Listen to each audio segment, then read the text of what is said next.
Bayangin kamu berdiri di depan gedung tinggi yang lampunya padam sejak belasan tahun. Di dalamnya, lift berhenti di tengah lantai dan suara langkah menggema padahal nggak ada siapa-siapa. Bukan film horor, ini nyata di Indonesia. Hari ini kita telusuri 7 bangunan terbengkalai paling menyeramkan di Indonesia. Semuanya nyata. Yuk, kita mulai dari nomor 7. Di Surabaya ada penjara tua bernama Kalisosok. Dibangun Belanda tahun 1808, dipakai resmi sejak 1850. Penjara ini jadi saksi sejarah, dari era kolonial, pendudukan Jepang, sampai masa awal kemerdekaan. Tapi setelah 200 tahun berdiri, tahun 2000 akhirnya ditutup. Lorong-lorongnya kini kosong, cat dinding terkelupas, dan pintu sel berkarat. Kalau malam, sunyinya bikin bulu kuduk berdiri, seolah masih ada ribuan cerita yang gak pernah selesai. Pemerintah sudah tetapkan sebagai cagar budaya, tapi gedungnya tetap mangkrak dan jarang disentuh. Masih di Surabaya, ada bangunan besar yang dikenal sebagai Rumah Darmo. Rumah megah ini mulai kosong sejak 1988. Hingga suatu malam tahun 1997, kebakaran hebat melahap hampir seluruh bangunan.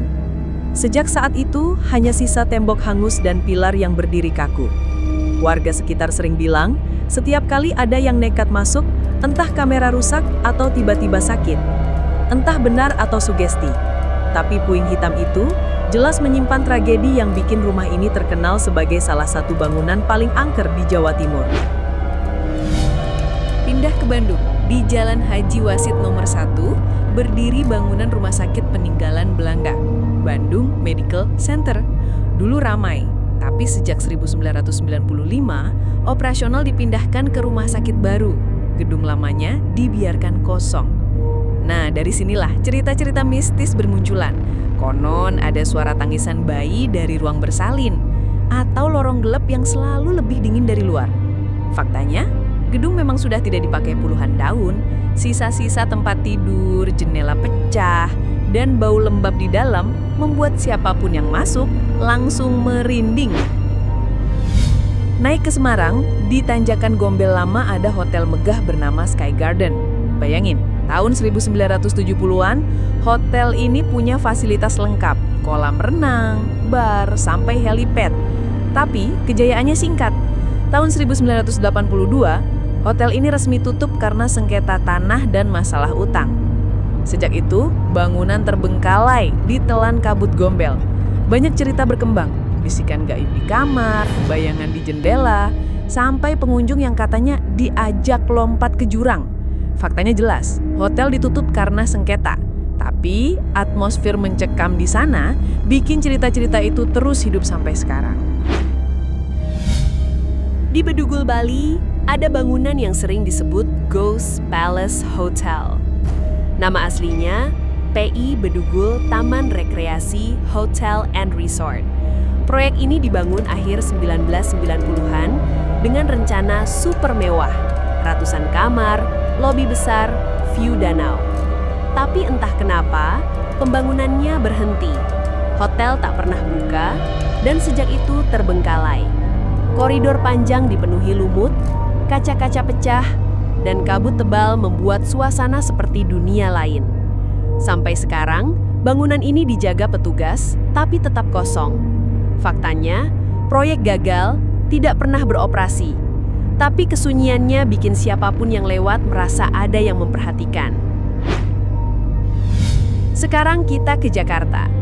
Menara Saidah, gedung 28 lantai yang selesai dibangun tahun 1997, awalnya jadi perkantoran bergengsi, tapi tahun 2007 gedung ini ditutup resmi karena masalah struktur. Sejak itu, lift mati, lampu padam, dan lorong-lorongnya gelap. Dari luar, gedung ini masih berdiri megah di MT Haryono, tapi di dalamnya kosong. Urban Legend pun lahir, katanya gedung ini miring, katanya ada bayangan di lobi, atau lampu yang nyala sendiri. Faktanya jelas, gedung ini ditutup 2007 dan sampai hari ini jadi salah satu bangunan kosong paling ikonik di Indonesia. Dan inilah yang paling menyeramkan. Taman Festival Bali dibuka tahun 1997 sebagai taman hiburan megah dengan wahana laser jutaan dolar dan kebun reptil. Tapi tahun 1998, peralatan laser mahal rusak tersambar petir. Masalah makin berat, pengunjung sepi, kerugian besar, dan akhirnya sekitar tahun 1999, taman ini bangkrut. Sejak itu semua wahana ditinggalkan. Patung naga, panggung teater, sampai kandang buaya terbengkalai. Ada rumor buaya-buaya yang dulu dipelihara dibiarkan begitu saja setelah taman tutup. Siang hari pun aura tempat ini berat, apalagi malam. Faktanya jelas, taman hiburan terbesar Bali itu hanya bertahan 2 tahun, lalu jadi kota mati. Itu tadi 7 bangunan terbengkalai di Indonesia. Dari penjara tua, hotel megah yang gagal, sampai taman hiburan yang berubah jadi kota hantu. Menurut kamu, mana yang paling bikin merinding? Tulis di komentar. Kalau mau kita bahas versi tiap kota, sebut aja namanya, biar kita bongkar sejarah, tragedi, dan faktanya. Jangan lupa like, subscribe, dan nyalakan lonceng, supaya nggak ketinggalan cerita menyeramkan berikutnya.